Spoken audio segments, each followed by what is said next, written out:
Let's be honest, you didn't start your business to buy yourself a job. So if you're looking on how to scale your business and eventually get it ready so that you can sell and exit with all the profits in your pockets, you have got to tune in. I will be interviewing industry experts who have scaled their businesses, sold successfully. So make sure you subscribe because you don't want to miss this show.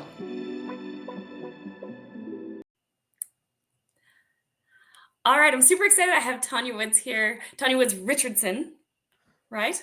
That's it. That's it. Founder and CEO of Nail the Numbers. And I watched you speak like 2 weeks ago, and I was like, I need to talk to you. What you know, everyone needs to know. And so I'm super excited to get into what you're doing with Nail the Numbers. But first, before we get there, we're going to do that probably in the next episode. What I want to talk about is your journey, because you actually started at Powerhouse, and that was a journey of epiphanies for you. And so can you take us a little bit on that journey about the epiphanies that kind of led to this current amazing state you're in now? Yeah, absolutely. It was definitely, there was definitely a lot of lessons in that experience. So at the time I was in Calgary, I was a relatively young woman. It was 2001, I believe. No, 2002, a year after 9/11, and I decided to start up a business that supported small business owners with building advisory boards. And I don't know if anybody recalls, but back at that point in time, small business wasn't a big thing, right? We didn't have benefits, we didn't have access to a lot of the support infrastructure that we do now. No incubators, no accelerators, no microloan programs, and so I was a fierce advocate for small business owners, saying, hey, we need to be able to pull these business owners together and give them the guidance that they need that a board structure typically would. So that was the start of the journey. And at the time, I mean, I had built several businesses in the past, but I really succeeded despite myself now, looking back in hindsight. So I thought I knew what needed to be done. And it was actually a business that scaled quite quickly. And because I was in Alberta and a relatively young woman at the time in a resource town supporting small business owners, I got a lot of media attention. And it was through all of those interviews that I have to say I felt like a hypocrite, because I was being interviewed for, being such a phenomenal role model and inspiration to so many. And I hadn't paid myself a decent salary in about 6 years. I was putting payroll on credit cards. I was really just struggling to keep afloat, right? Treading water. And it was in 2008 when the economy tanked that there was nowhere left to go. And that's when the business tanked as well. And what I couldn't understand is, how could a business that kept growing and thriving from a top line perspective, how come I was struggling behind the scenes? And that's when I actually went back to school, Kate, to understand financial modeling. Because it took me some time to get the energy to look beyond the curtains and look at my numbers, because I really didn't understand numbers back in those days. And that's when I realized my financial model was broken. So the big aha out of that, and that's, a lot of people talk about pain as purpose. And it was the pain of the failure that got me to understand financial modeling. But the aha out of that was that I recognized that the vast majority of business owners are applying a very similar model to their numbers, right? So the greater my sales became, the greater my net profit deficit is. And most business owners don't plan for net profitability. They don't plan for numbers to start off with, but then they don't build a budget to actually say, hey, first and foremost, I have to plan for profitability.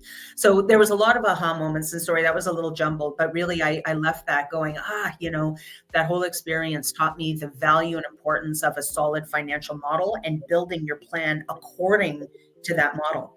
Otherwise, we're just winging it, right? And we're flailing around.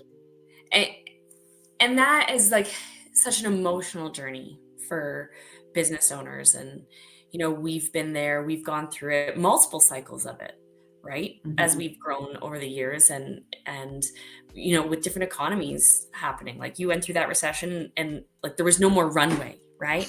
everything was crumbling. There's no more runway left. And so you can't even fix it. You don't have time to fix it. Right. And that emotional journey, when you had to shut down doors and start again, what led to you being able to be like, I got this now. I know I'm going to do it again. Well, I guess there's a few things. First of all, I didn't shut the doors right away and start again. It took me a couple years to get the wind underneath my wings. And just talking about emotional journey, I will say one of the deepest emotions I felt through that whole experience, because I don't want it to sound cavalier, I closed my doors, and then moved on. It cost $250,000 of other people's money. And that wasn't bank money. That was friends and family money and investors who believed in me and trusted in me.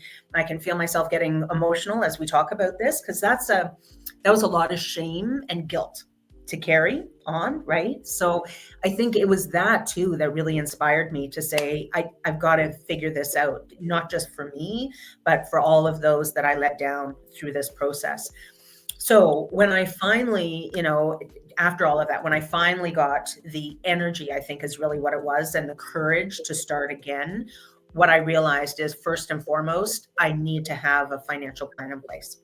I need to know exactly what I'm doing for every dollar that comes in, exactly where it's going to go. And most importantly, that there is going to be net profit at the end, right?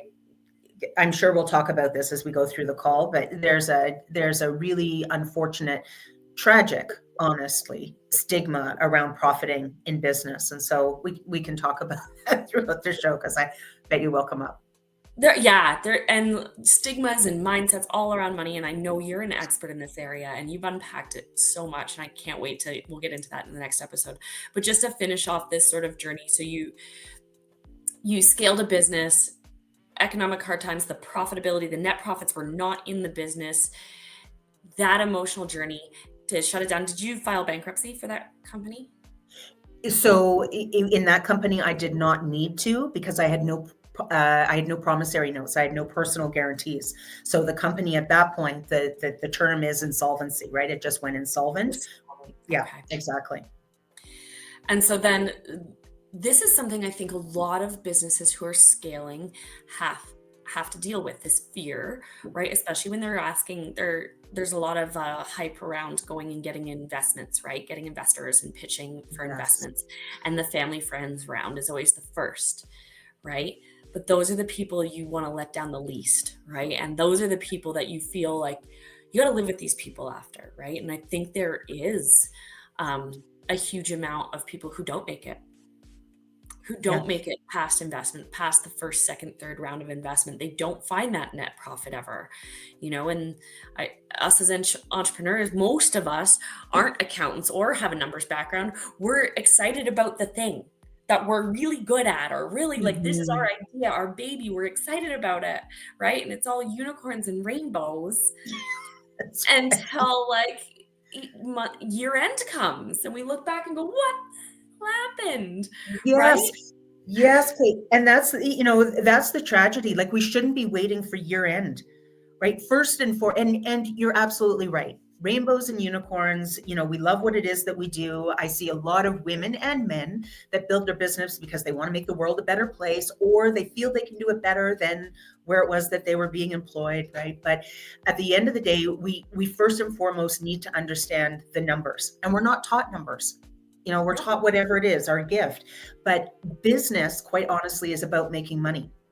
If you're not making money, then you're a not-for-profit, right? And those not-for-profits, fund themselves differently.